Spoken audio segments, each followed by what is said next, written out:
Strengthen your understanding of governance and policy design. The 12-week graduate course in public policy begins 10th January 2026. Apply by 30th November 2025 to avail a 10% early bird scholarship. Welcome to All Things Policy, a daily podcast by the Takshashila Institution. We are a bunch of policy nerds based in Bengaluru, and we like bringing fresh perspectives to Indian affairs and Indian perspectives to global affairs. So grab a cup of coffee, sit back, and join us for today's chat. Hello everyone, welcome to another episode of All Things Policy. Today we are discussing on an important topic, artificial intelligence in India's defense strategy. Myself, Dr. Y. Nityanandam, Professor and Head of Geospatial Research at Takshashila Institution. We are having an interesting guest, a very senior retired officer from Indian Army. The general officer is a technocrat and he has been involved with many niche technological projects. He has done 3 computer science courses and he was involved in net-centric warfare study in 2008. He was part of the team for inception of Army Design Bureau. As Director General Armed Corps, he was instrumental in initiating numerous projects and its fruition to include light tank absorbers, swarm drones, etc. The general officer has written many articles on future warfare, technology, and in fact on AI in warfare. He conducted lectures and participated in seminars on multi-domain operations and net-centric warfare. Currently, after his retirement, he is Distinguished Strategic Advisor to IIT Madras Parvathan. Welcome to the show, Lieutenant General Brar. So it's my pleasure to have you today. Thank you, Dr. Nityanandan, for your kind introduction. It is my pleasure, and I thank you and the Takshashila Institution for giving me this opportunity on your very well-watched podcast. Yeah, thank you so much. Let's jump into very fundamental question. What is AI in warfare? The reason I'm asking this is like many people think both public and even expert level discussions tend to oversimplify or misunderstand its real role on the battlefield. So can you throw some light on it to begin with? Yes, I think that's a very good start point. You see, AI and warfare is still an evolving topic, and even most modern armies are still battling with the issue. And hence, you don't have much discussion on public domain on this. And I may also compliment on you on choosing this topic so that more we discuss in India, better it is, and it'll encourage better understanding in the environment, because the tech has to come from the civil and the private. So unless they understand this, so just let me throw 1 or 2 points on what is this AI and what is this AI in warfare. Firstly, why should you have AI? Because it does give us certain advantages, whether it's combat efficiency or operational advantage.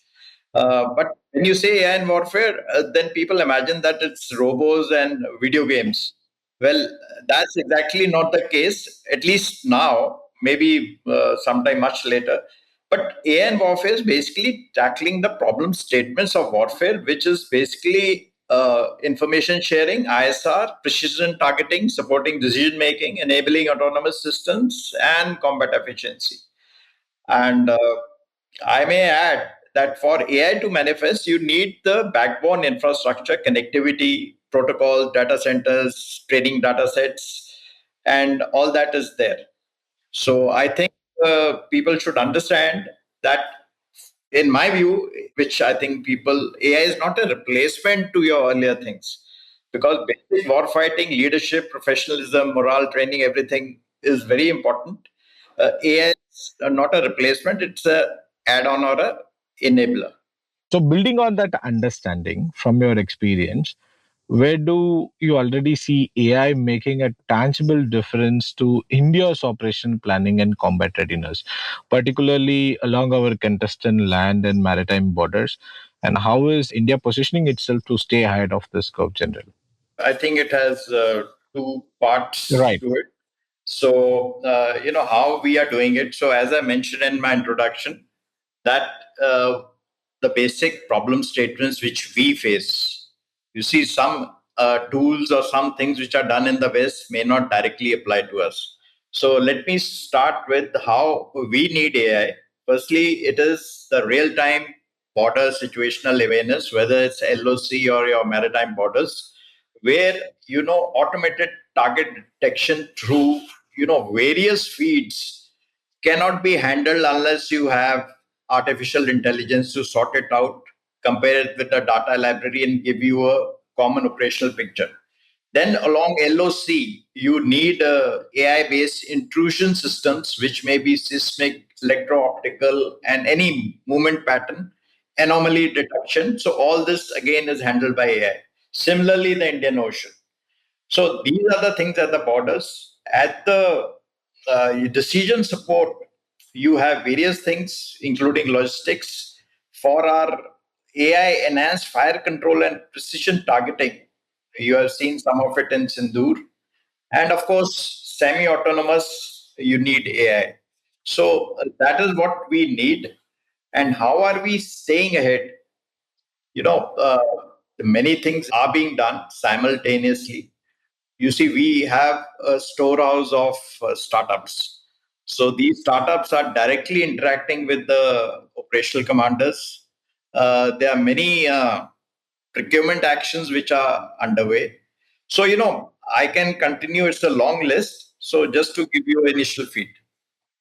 So within the armed forces, AI at times in very broad terms. So you are given some examples now, but I would like to deep dive into two or three AI applications should India prioritize over the next, let's say, 3 to 5 years to really sharpen its warfight edging. And what are these areas more important than popular focus on fully autonomous weapons? I just wanted to give a little deeper insight into it, General. So, can you throw some light on those? So, I think you asked me, and I also indicated that India-centric needs for AI. And if we have to do that, in my view, there are three or two things as you asked me. First is we should have an AI enabled multi domain sensing, fusion, and decision advantage, which is a unified AI layer of your imagery, again, terrain, weather movements. And so that, the ISR part is very clear all across fronts, all across services and domains, and in fact, right till the highest level. This decision advantage is required because we are facing LAC, LOC, IOR. So, this is the first thing which I think we need to do. Second is that we need something like a counter drone or counter swarm system in a EW environment. Standoff attacks are the norm. So these will happen, as you would have noticed also. So for this, I think you are aware that we are building our own Iron Dome, Sudarshan Chakra. So I think that aligns with what I am saying, that you need this as the second part. And the third part, which can be also related to your procurement and mission availability, because our army has to be an op-ready army. So if you use AI for your maintenance, predictive maintenance, mission availability, sorting out your supply chains, your logistics, your manufacturing, even going back to Atma Nirbharta. So I think these three, four things are important, and I think they are being done also in the same order. Right, right. So this also raises an important ethical and operational question. Where should India draw the line when it comes to human control over the use of lethal force? So especially, should we leave it? Are we going into a system like uh, fully dependent on AI, or we should use it to a level? How could we distinguish that? You see, firstly, this that way should we have that control as far as lethal systems are concerned. The most important thing is that there has to be a human control in that, Okay. because I will talk about ethics slightly later. But let me tell you, if the human is not in the control and everything is automated, what makes us be sure that this can't be spoofed by the adversary, and he will make the same weapons target us? And sometimes, if there is no human or check in control, these weapons can malfunction, And on the other hand, when we are imagining those video games and which I was mentioning, these things can go on so ethics things comes later, but your own understanding that you have to have your positive control over these things is more important, so that it acts as an enabler. Coming to the ethics, there are many actions which are underway at the international level. So, but the only thing India's position has always been, whether it was, some other nuclear deals and other things, that the rules have to apply same for all. So there are some UN related UN Institute for Disarmament Research raise, which is there. Then there is a summit on responsible artificial intelligence in military, RIAM. Second summit was held.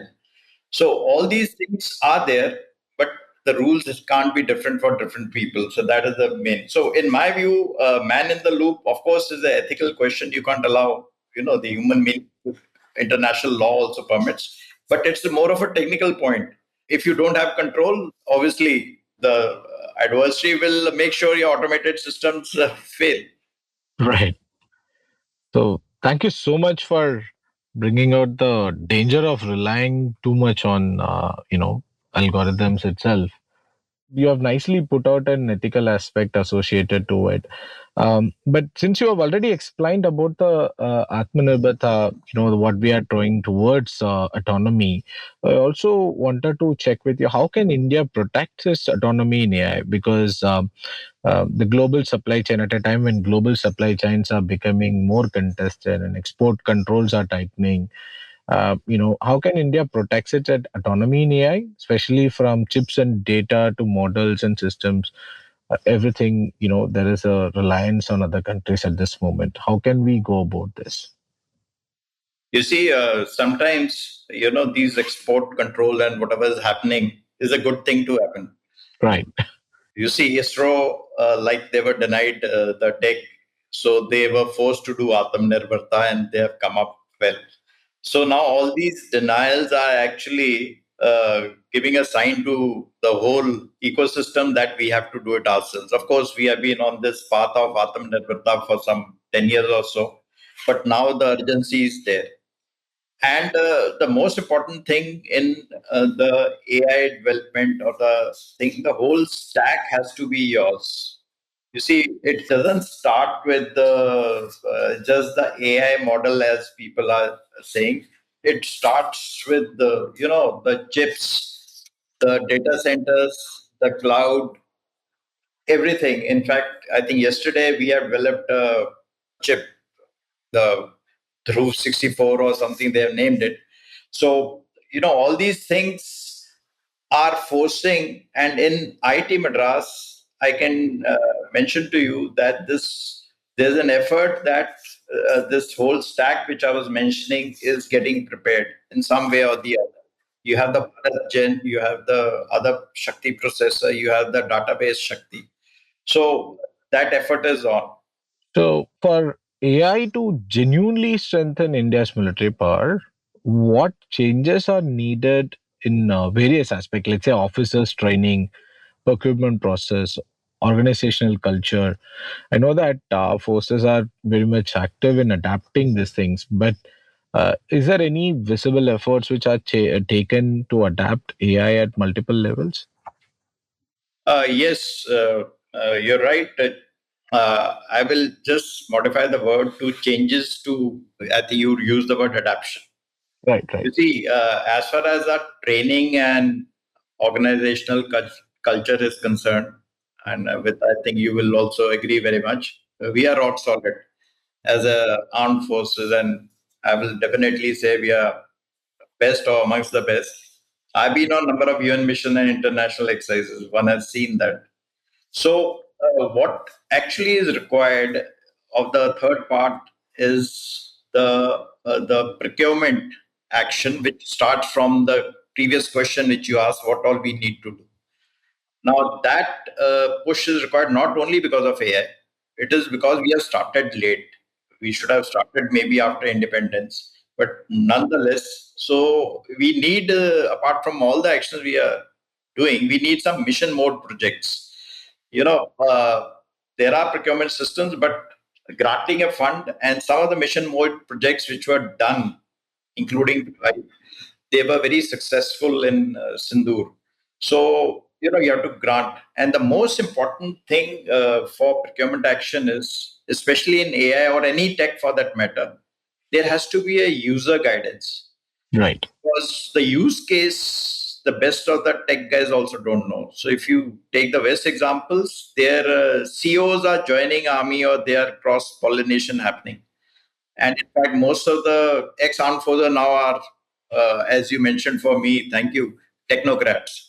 So unless this part is there, so as far as even training is concerned, Agniveers and intake of BTech officers, there's a very, very conscious effort of making sure the technological level of everybody rises.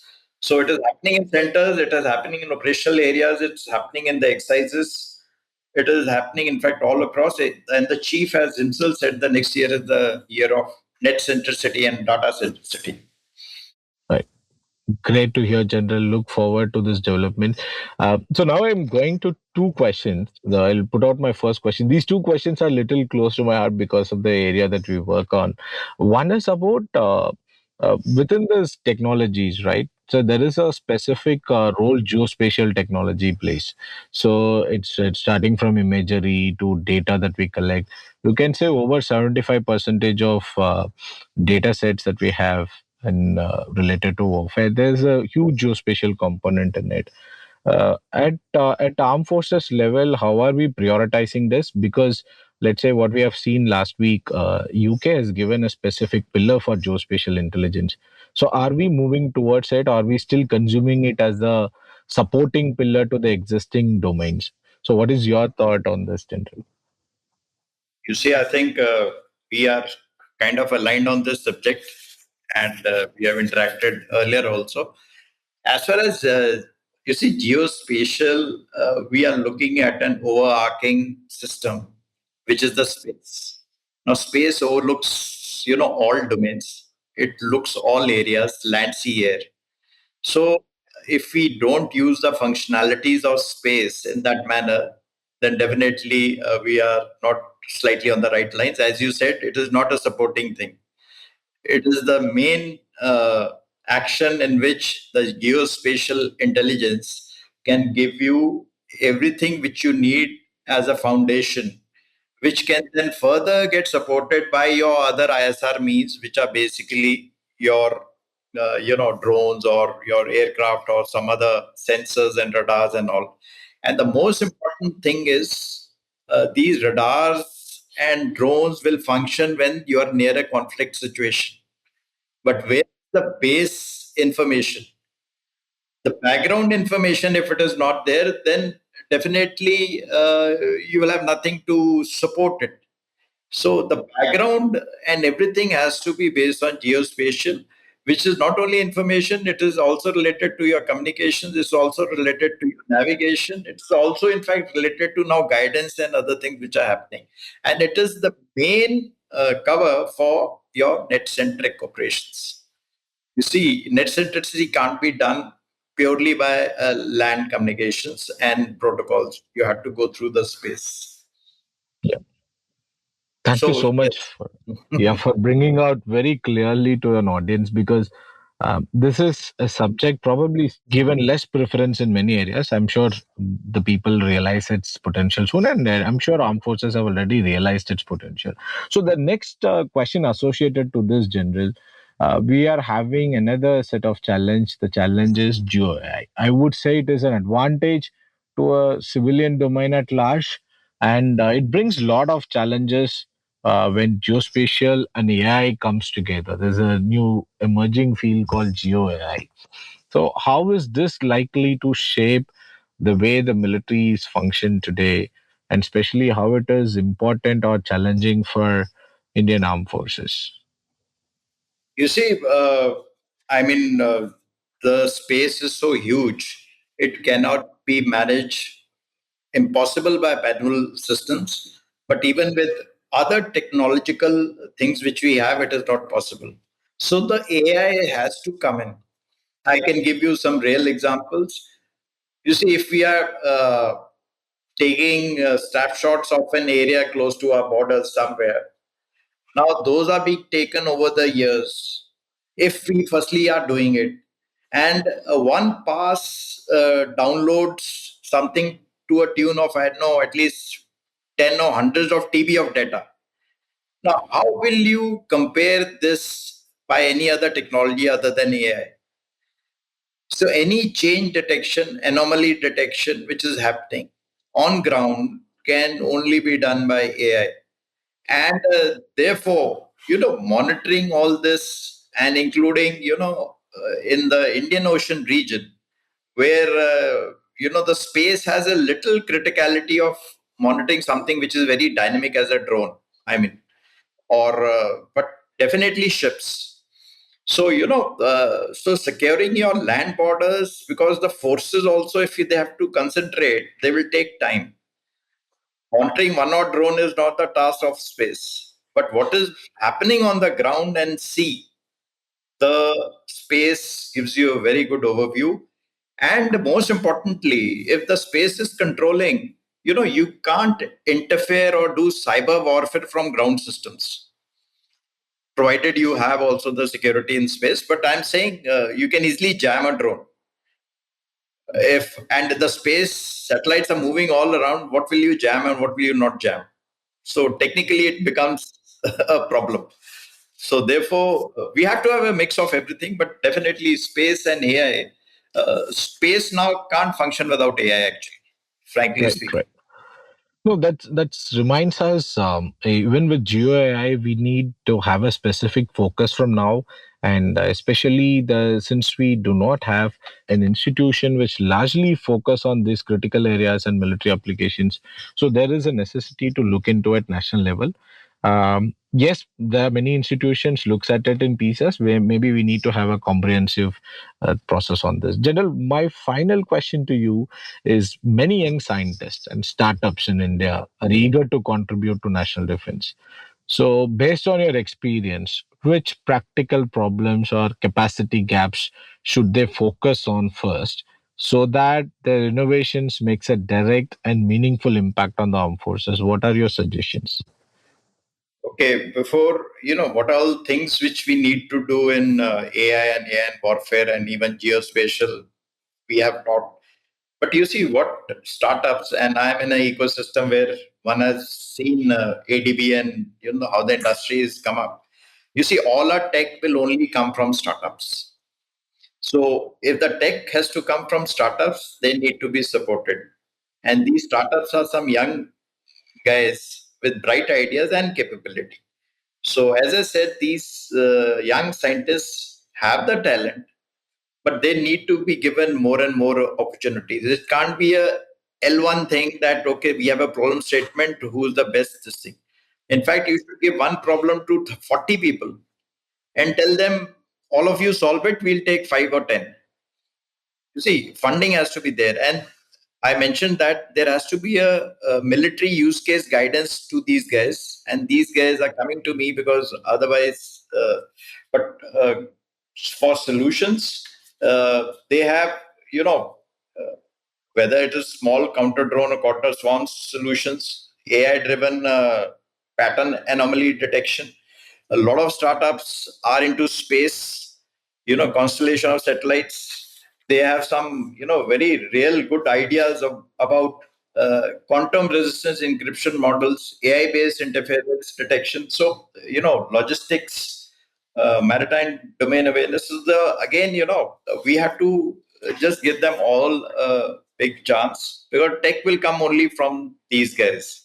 So we really need to support the startups and the ecosystem.